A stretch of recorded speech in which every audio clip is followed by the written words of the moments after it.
Yo, what's going on, E7 fam? Pat here, back with another video. And in this one, I want to talk about balance adjustment patches, specifically revisiting old balance adjustment patches from 2023.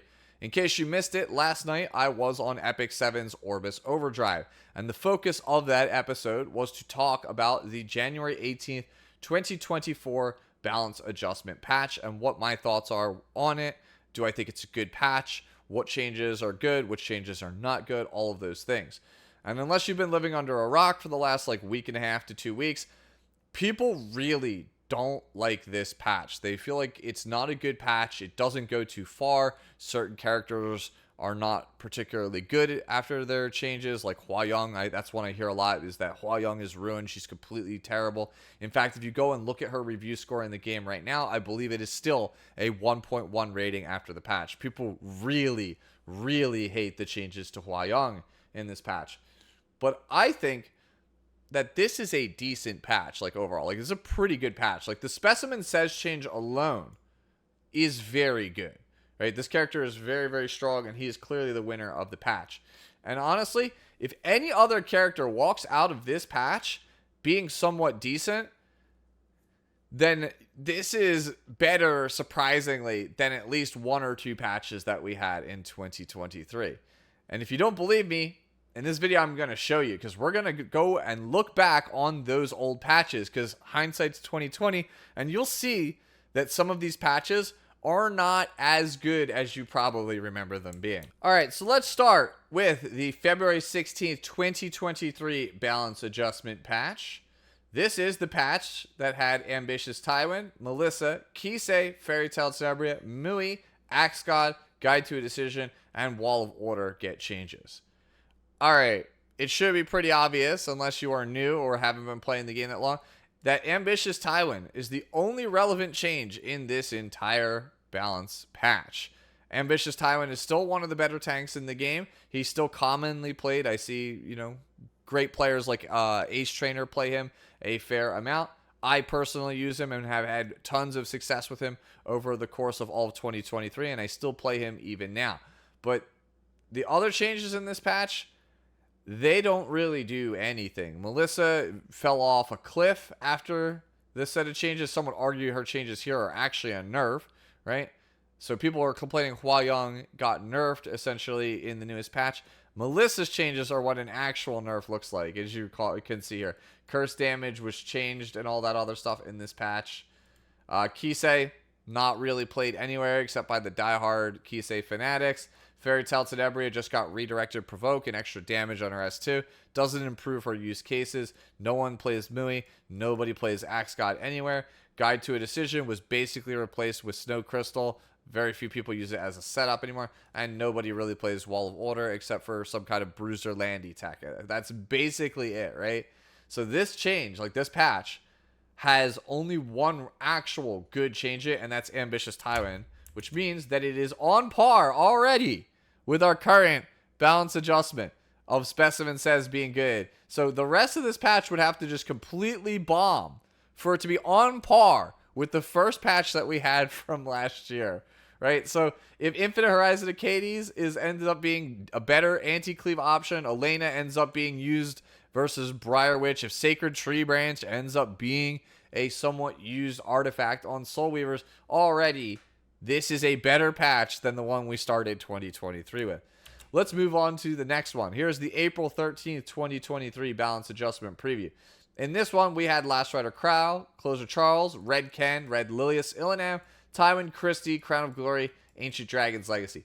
This is one of the most impactful balance patches, I think, of all of 2023. And this is, I think, what a good balance adjustment patch looks like. There's another one that we'll talk about as well that I think is quite fire. Very, very good. But this is definitely one of the stronger ones. Obviously, Last Rider Crow got his changes to code number 00. Barriers are stronger. Siegfried charges up faster if you hit him with single target attacks. Siegfried is also stronger due to speed buffs. That was in this patch. Closer Charles getting uncounterable is nice. There are still some diehards. I know KJ from the Korea server is somebody who still plays Closer Charles to this day. So he's not completely forgotten or completely useless. He's just very rarely picked, but it's still a slight improvement. Ken's changes, not really that super great. The Lilia's changes were originally to help her be a counter to Lua, and at first they weren't super good, but now with Death Dealer Ray in the format and his changes, Lilius is starting to come into her own, and by extension, Ancient Dragon's Legacy, which has been reworked to be really good with her, is what you play on the character, and yeah, it's pretty good. Lilius with Ancient Dragon's Legacy is quite a real thing. Ilanav, not super impactful now in the current state of the game because of Death Dealer Ray, but for about 2 to 3 months, this character was really, really good into Apocalypse Robbie. Hell, this character won me Kana's charity tournament last spring. So how bad could it possibly have been? The character literally won me a tournament.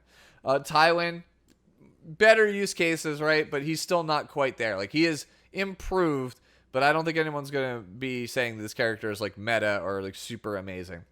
And then Christy got some tweaks, which eventually would help her out when she became Silvertide Christy. Crown of Glory, slightly better. I personally play it on Mort, but nobody really plays Mort, let's be honest. So yeah, this was an okay change, but I don't think too many people actually play it. You sometimes do see it on Last Rider Crow. But yeah, overall, this is one of the more impactful ones. It definitely shaped the meta, especially getting that Last Rider Crow change. That is still one of the most impactful changes of the entire year. Moving on, we have the June 8th, 2023 balance adjustment. This had Little Queen Charlotte, Spirit Eye Celine, Jacko, Valentine, Summer Break Charlotte, Sharoon, Arunka, Assassin Kartua, Wings of Light and Shadow, Sword of Winter Shadow, and Iron Fan. I actually went back and looked at some other content creators' videos and what they had to say about this time period. And a lot of people said this was one of the most boring patches, one of the worst patches that we've had. They played it safe, and there wasn't really anything like crazy in the patch. But again, power of hindsight, right? This was one of the best patches for Cleave players of the entire year. The LQC and Spirit Eye Celine changes, they don't really matter in the grand scheme of things.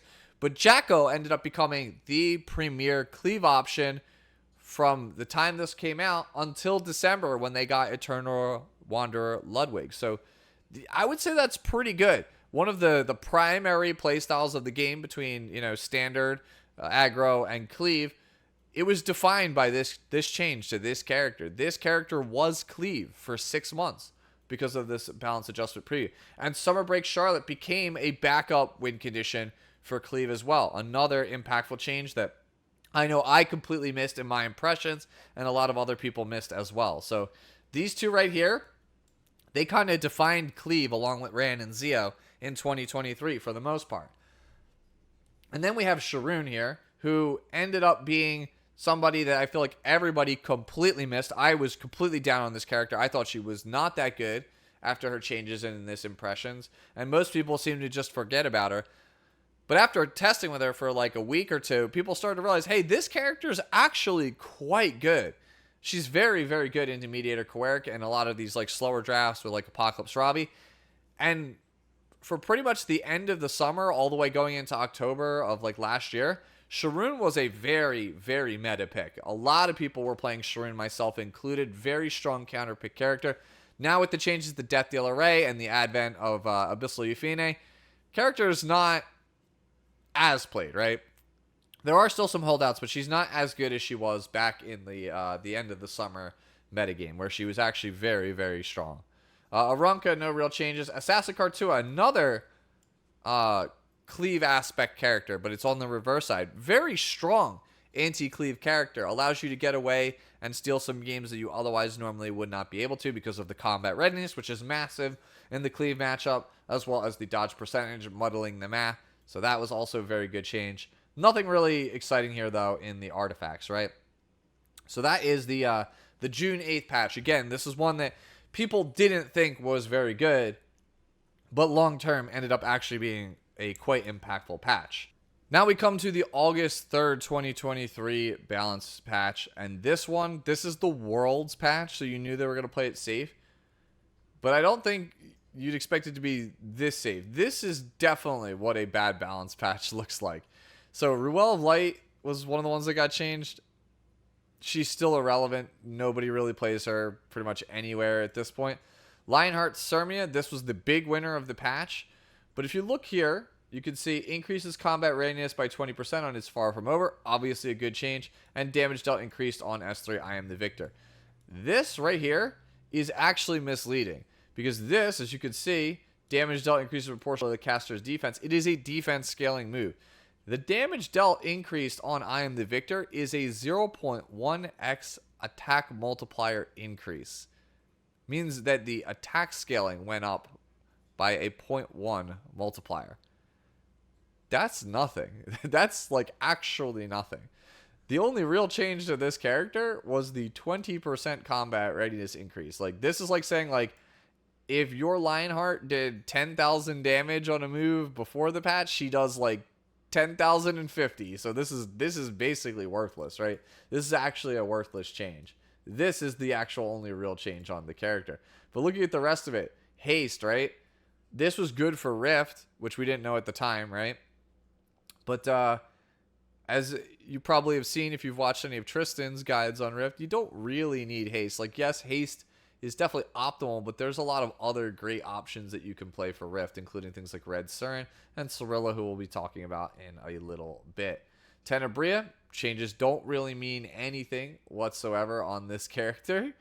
Mort, he's better, but I would hesitate to call this character meta, right? This character is very rarely played.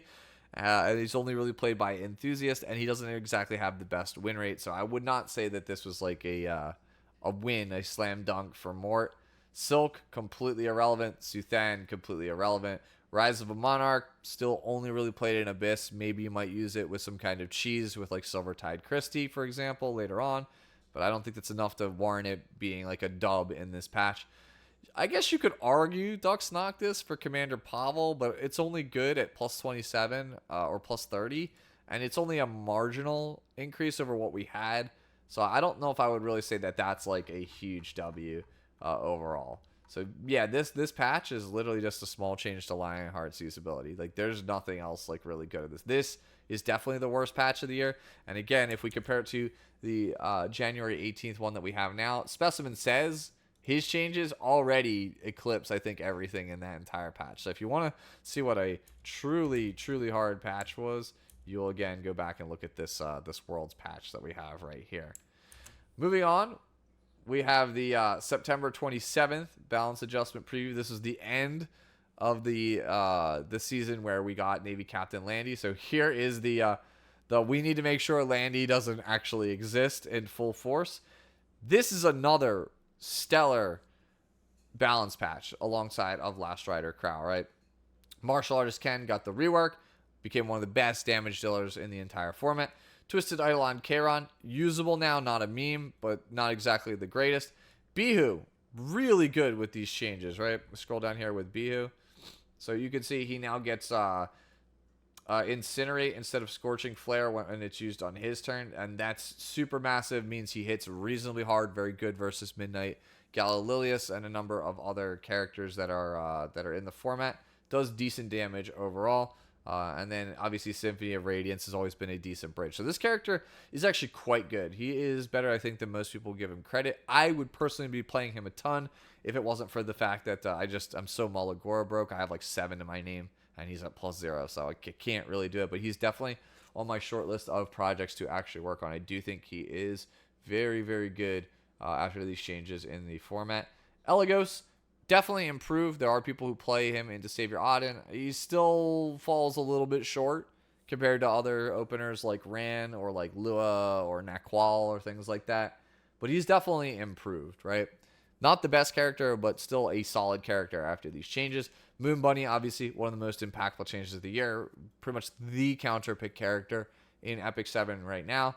And it's largely because of this change to the passive flow control here. Dispels all debuffs from allies and grants skill nullifier once when someone activates an extra turn. Massive, right? Character just does everything else like decently well. Attack buffs, barriers, possibility of cleanse and healing with Doctor's Bag, so on and so forth. Ringe changes, good for draft mode.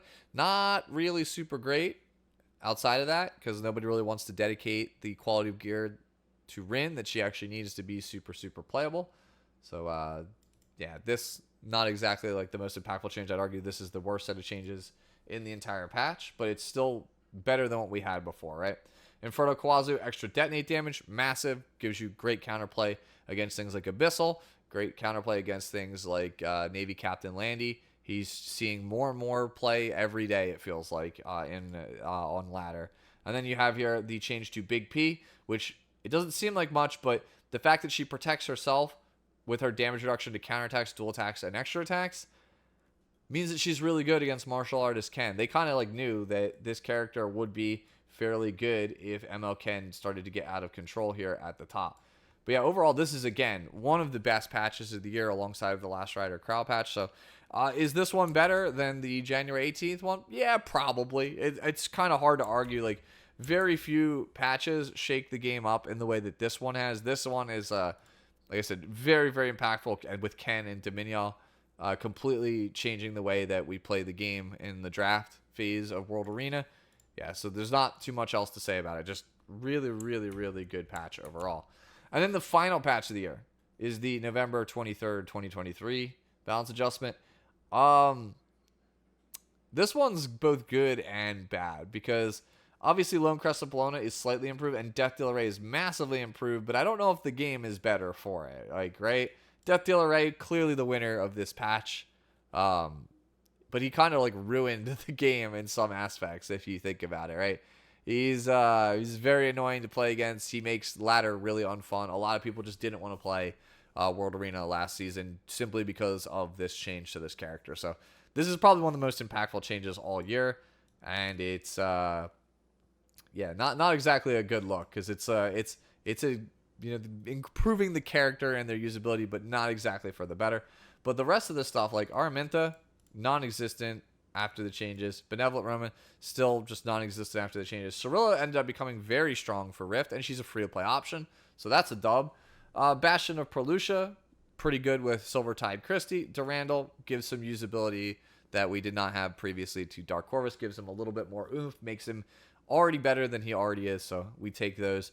And then obviously the change here to Sleep mechanically gives us more counterplay to characters like Savior Auden, and of course the aforementioned Specimen says that is currently in this balance patch. But yeah, that's a look back on it, and as you can see, this is like a pretty alright one. Remember, like we talked about it, like this first one, Ambitious Tywin, is the only real good change here in this patch. And then if we look back and look at the Worlds patch, like there's no way, right? We can agree that there's just no way that the current patch that we're on right now is worse than the Tywin patch or worse than the Worlds patch, right? Those patches just have so few good things going for them. When we have like Elena being good against Briar Witch's Saria now, Hua Young being at least a solid bruiser, some consecrators like Elvmage, Nezuko putting up pretty good results with Hua Young, right near the top of the ladder. So I don't see what there is to complain about here. Like, if anything, the only real major casualty of this patch is Judge Kisei, because that one is one that we definitely, I feel like, might have gotten wrong. Who knows? Maybe in a couple weeks somebody will figure something out with the new Judge Kisei and it'll be pretty good. But early impressions here, Judge Kisei not super great. Specimen says very good. Spirit Eye Celine, largely the same. Hua Young improved slightly, kind of good as a bruiser. Not super good if what you want is like a tank buster, unless you have oddly specific things like really high gear score, Conquer Lilius with vigor, things like that. Elena, more use cases, always good. Command Model Laika, largely the same. Infinite Horizon, slightly improved. Roman and Matmo remains to be seen. Fantasia and Manica, not so good. Sacred Tree Branch might be pretty good. That's like the rundown of like where we're at right now as a community on what we think about the patch. And like I said, in comparison to some of the stuff we had last year, it's definitely like squarely in the middle, right? Like, it is better than you probably expected it to be, but let's be honest, 2023, some of those patches were absolute bangers. Again, the Last Rider Crowd patch as well as the Martial Artist Camp patch. So yeah, that's a look back on the balance patches, with our 2020 hindsight.